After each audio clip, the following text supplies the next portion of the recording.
دوستوں، کیا آپ نے کبھی غور کیا ہے کہ سورۃ الفاتحہ، جسے ام القرآن یعنی قرآن کی ماں اور قرآن اور توحید کی بنیاد کہا جاتا ہے، اس صورت میں 7 آیات ہیں؟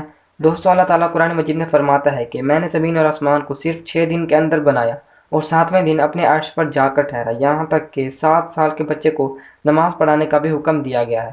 خانہ کعبہ کے بھی 7 چکر لگانے کا حکم دیا گیا۔ اسلام میں ہفتے کے 7ویں دن یعنی جمعہ کو تمام دنوں کا سردار کہا گیا ہے، اور حج کے دنوں میں شیطان کے ہر علامتی پلر کو 7 بار کنکریاں مارنے کا حکم دیا گیا ہے۔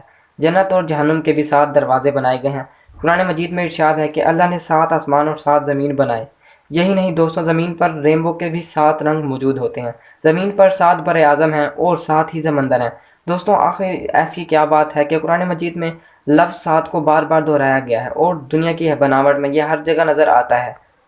دوستوں، قرآن مجید میں 7 کا لفظ استعمال سب سے پہلے سورۃ البقرہ کی آیت نمبر 29 میں ہوا ہے، جس میں اللہ تعالیٰ نے 7 آسمانوں کا ذکر کیا ہے، جبکہ یہ لفظ آخری مرتبہ قرآن مجید کی 78ویں سورۃ النبا کی آیت نمبر 12 میں آیا ہے۔ اس میں بھی 7 آسمانوں کا ہی ذکر کیا گیا ہے۔ دوستوں، اگر غور سے دیکھا جائے تو دوسری سورت سے لے کر 78ویں سورت تک 77 صورتیں آتی ہیں، اور 77 بھی نمبر 7 کا ایک ملٹیپل ہے۔ کچھ لوگ اسے محض اتفاق سمجھ رہے ہوں گے، مگر آپ کو یہ بات جان کر حیرت ہوگی کہ قرآن مجید میں جہاں نمبر 7 پہلی بار استعمال ہوا ہے اور جس جگہ آخری بار آیا ہے، ان کے درمیان تقریباً 5649 آیات آتی ہیں، جو کہ دوبارہ سے ہی نمبر 7 کا ایک ملٹیپل ہے۔ دوستوں، اگر کوئی بڑے سے بڑا ذہین آدمی جتنا بھی سپر کمپیوٹر لے آئے تو وہ ایسی ترتیب کے ساتھ کتاب نہیں لکھ سکتا۔ دوستوں، اس پوری کائنات کی تخلیق میں ایک خاص میتھمیٹیکل ٹیکنیک کا استعمال ہوا ہے، جسے گولڈن ریشو کہتے ہیں۔ اس ترتیب میں ایسے ہوتا ہے کہ آپ ایک نمبر کا اسکوائر لیں، پھر آپ اسی کے ساتھ ایسا ہی ایک اور اسکوائر جوڑیں، اب اس کے ساتھ 2/2 کا ایک اسکوائر جوڑیں، اور اب اس کے ساتھ ایک 3/3 کا، پھر 5/5 اور پھر 8/8 کا، اور اگر ہم اسی ترتیب کو بڑھائیں تو یہ خاص قسم کی شیپ بناتی ہے، جسے ہم گولڈن ریشو کہتے ہیں۔ یہ ترتیب تب ملتی ہے جب ہم پچھلے نمبر کو اگلے 2 نمبر کے ساتھ شامل کرتے جائیں، اور ہماری کائنات کی ہر چیز، پودوں سے لے کر جانوروں تک اور انسان، سبھی کے سیلز اسی ترتیب کے مطابق بنے ہیں۔ اس سے یہ ثابت ہوتا ہے کہ اس کائنات کو بنانے والا ایک خدا ہے، جس نے اس پوری کائنات کی ترتیب ایک جیسی بنائی ہے۔ دوستوں، قرآن مجید دنیا کی وہ واحد کتاب ہے جس میں صرف ایک غلطی تلاش کرنے میں پوری دنیا لگی ہوئی ہے، مگر آج تک کامیاب نہیں ہوئے، کیونکہ قرآن مجید اللہ تعالیٰ کی طرف سے نازل کردہ ہے اور بالکل پرفیکٹ ہے۔ دوستوں، ایک اور حیرانی کی بات یہ ہے کہ 1880 میں سائنسدانوں نے یہ بات ثابت کی کہ ہر انسان کا فنگر پرنٹ دوسرے سے مختلف ہوتا ہے، چاہے وہ ٹوئنز ہی کیوں نہ ہو۔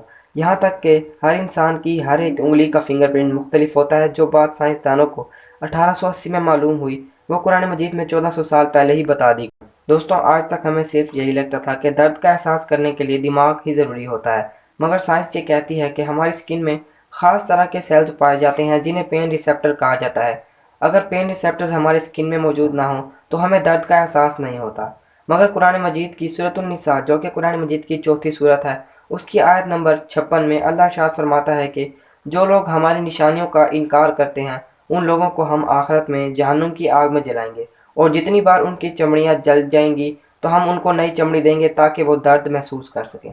یہ بات بھی قرآن مجید میں 1400 سال پہلے ہی بتا دی گئی تھی کہ ہمارے اسکن میں پین ریسیپٹرز موجود ہوتے ہیں، مگر انسانوں کو یہ سمجھنے میں بہت ہی دیر ہوئی۔ دوستوں، قرآن مجید کی سورۃ الانبیاء میں یہ ارشاد ہے کہ اور ہم نے ہر جاندار چیز کو پانی سے بنایا ہے تو وہ ایمان نہ لائیں گے۔ دوستوں، آج ہی سائنس یہی کہتی ہے کہ انسان کے جسم کا ایک ایک سیل 70% تک پانی سے ہی بنا ہوا ہے۔